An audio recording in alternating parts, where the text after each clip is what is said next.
একবার এমবিবিএস পেয়ে গেলেই সময়টা খুব তাড়াতাড়ি কেটে যায়। Hi, I am Aditi. আমি সেকেন্ড ইয়ার এমবিবিএস স্টুডেন্ট। মনে পড়ে যেদিন ফার্স্ট মেডিকেল কলেজে এসেছিলাম, সেই ভয়ে ভয়ে যাওয়া ক্লাসরুম। সেখান থেকে আজকে ফার্স্ট ইয়ার কমপ্লিট করে সেকেন্ড ইয়ার, আর সেকেন্ড ইয়ারের আমাদের এই উইকেই লাস্ট ক্লাস, দেন সেকেন্ড ইয়ারও শেষ। আজকের দিনটা খুব মেঘলা ওয়েদার ছিল, আর মাঝে মাঝেই খুব খুব বৃষ্টি হচ্ছিল।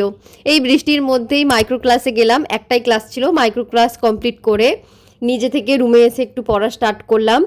প্যাথোলজি দেখছিলাম আর পড়ছিলাম। প্রিয়াঙ্কা ম্যাম খুব ভালো পড়ায়। পার্সোনালি আমার প্রিয়াঙ্কা ম্যামের লেকচার খুব ভালো লাগে। সেকেন্ড ইয়ারের সাবজেক্টগুলো খুব লেন্দি, বাট তাও আমাদেরকে কিন্তু বেশি টাইম দেওয়া হয় না, কম টাইম দেওয়া হয় এই সেকেন্ড ইয়ারেও।